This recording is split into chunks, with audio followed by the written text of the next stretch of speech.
Hey guys, this is my review of a set that has gone too soon. This is set 75315 Imperial Light Cruiser. Now this set did have 1,336 pieces and it used to retail for $160 in the US. Now, I think it's retired. If not, then you don't really have to listen to what I'm saying here. But if it has listened, sorry about that guys. If it has retired, then listen up. Like, if it's retired, then you can probably find it for, like, 200. It's, like, halfway through the year, like, 250. Like, this is a cool set. Like, there are little flaws with this set. Like, it's got a great minifig selection, as you can see. But there is 2 minifigs that are missing, in my opinion. Well, actually, probably 3. But, yeah. So, let me know what you guys think. Our first minifigure up is Baby Yoda. There's nothing too special about him. I mean, you can still move his head. It would be interesting if like we were able to do a new mold where he could move his arms. But yeah, this Baby Yoda still can't move his arms. So yeah, pretty boring, but that's what we were getting. But he's still pretty good though. Our second minifigure up is Mando. Now, this is nothing special that what we've been seeing. It's the same Mandalorian helmet. Because this was 2021, he doesn't have the head print. So, we get that head print now, though. It's in a $10 microfighter. Don't worry. And he has his, not quite as big as Gideon's cape, but, like, middle cape, semi-cape, I call it. He's got his, like, semi-cape, same back print, same arm prints, everything. And he's got, his Beskar spear here, the Beskar staff, that he can go like that to Moff Gideon whenever he's on the ground. So yeah, pretty cool minifig. Cara Dune is a minifig that we're not going to be getting anymore. I mean, unless they remake sets from season 1 and 2, because if you all didn't notice, she wasn't on season 3, and that's because she was cut from the cast. So, yeah. I mean, I like Cara Dune.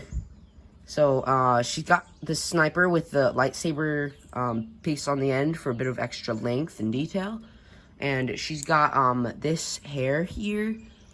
And under that hair, you'll see, this expression here.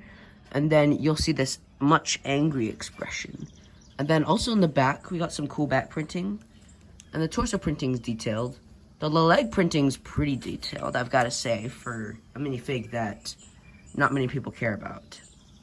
But we care about her. Don't we, guys? Our next minifigure up is Fennec.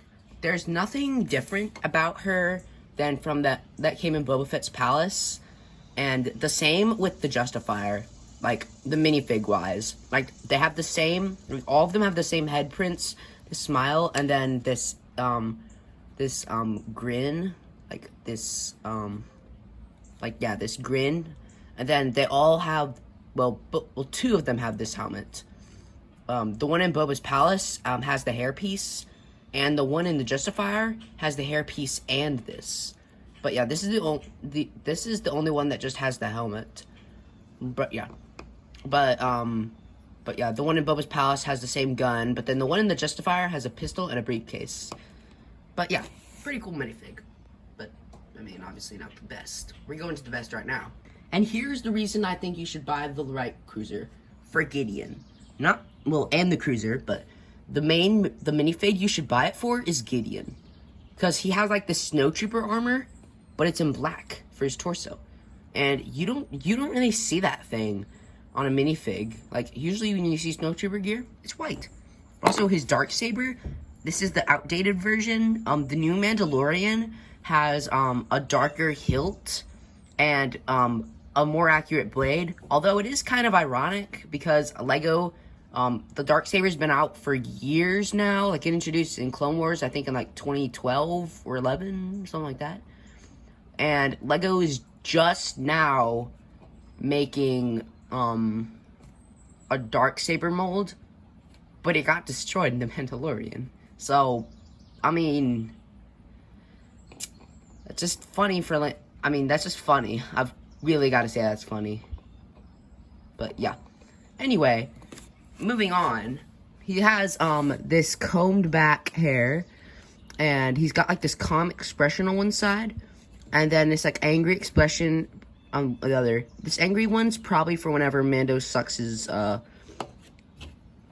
Dark Troopers out into space. So yeah, this is the best minifigure in this set. It doesn't have any printing on his arms or legs, but hey, it's Moff Gideon. He's still pretty cool. And here we have the Trooper. Most of these big Imperial sets have like a Trooper that goes with him. Like the shuttle, I think, had an Imperial pilot, well, Imperial officer, and then the TIE fighter had a stormtrooper, and then the light cruiser here, you get a dark trooper. So there's nothing too special about him. He's got printing all over, back printing, unique head printing though. I like this, and this unique helmet mold. I love this. And true, he does have the silver blaster, which is not accurate to what we see in the show. LEGO made up for it. This is one of the troopers from the battle pack. And as you can see, they are identical. Not counting the weapons. Like, we're going to take off that weapon. Like, they are identical. Like, if you look at them, like, look, exact printing everywhere. Same exact printing everywhere. Even for the helmets and the heads. But yeah. So yeah. If you want more, you can get a $35 battle pack. That's where I got this guy here. So yeah. Pretty cool minifig. And it's a pretty cool trooper, I've got to say. And here we have the light cruiser. Let's get into this. So, to start out with, I love this greebling they have over here with these cannons. These are like brick-built cannons. We have 2 sets of these. There's these over here. And then the same design, but flipped for the other side. Both of them have these cannons, like say a TIE fighter was coming around, like, and it was like rogue, like, if it gone up, it could be like pew pew pew pew pew pew pew pew pew pew. So yeah, we're just gonna set this off to the side later because we're gonna need that. And moving down, we have the well, actually, we'll come back to that in a second. I love the pointedness at the front where it like almost comes out, but not entirely. We're gonna go ahead and use this because I've already shown you where to get the TIE fighter. So I'll just show you again. Like over here, there are these little bays with TIE fighters. And all you're going to do is you're just going to pull those out like so. There's a stud connecting them in. And to reload them, you just push them in like so. And don't think they're just not in there. Like, they're pretty secure. And you actually get 2. You get one on that side and one on this side. So that's pretty cool. And so what you're going to do is you're just going to pull out that TIE fighter. You're going to bring it to the front. You probably want to open this. Which I just showed you how to do that. But anyway, we'll come back to that. But what you're going to do is, you see this rail here? You're just going to line it on the rail, and you're going to push it in. Like, you're going to push it in there. So now what you're going to do is you're going to keep this open because of this little thing here. So if you see the TIE fighter, well, just watch over here. Like, I just push this in fast, and it launches. It's not the best. Like, let me try again. So what you want to do is just reload it right there. And then let me try launching it again. Like, you got to get it a bunch of force, and then it flies off like that. So it's like launching from the bay. I think that's a pretty fun play feature. And we'll come back to this in a second, but I love the stickers that they used for the bridge here. I just think that looks pretty accurate to what we see on the finale of Season 2. And we have a bit of greebling up top here on the boosters. And speaking of the boosters here, we'll just set that there. I love the blue discs here they used for the thrust. And these pods, they're not, they're like really connected. Like there's, these two are just like built the same way. Like that goes that way, and then that goes like that way. But this one, like, it's hard to take off, so I'm not going to. But this actually has none of these like big cylinder pieces. Like, you really can't tell that it's a booster at all, other than that blue disc there. But yeah. So, I'm not really going to describe how to put that back in. I mean, you just saw how, because ideally, you wouldn't really be taking that off that much. So, yeah. But anyway, as I said, reloading that's a breeze. Well, mostly it's usually a breeze. Then we got a bit more greebling over here and some other stuff there, some cones, pieces there. And to finish it off back here, we got like these slopes coming down to up to the bridge as we saw.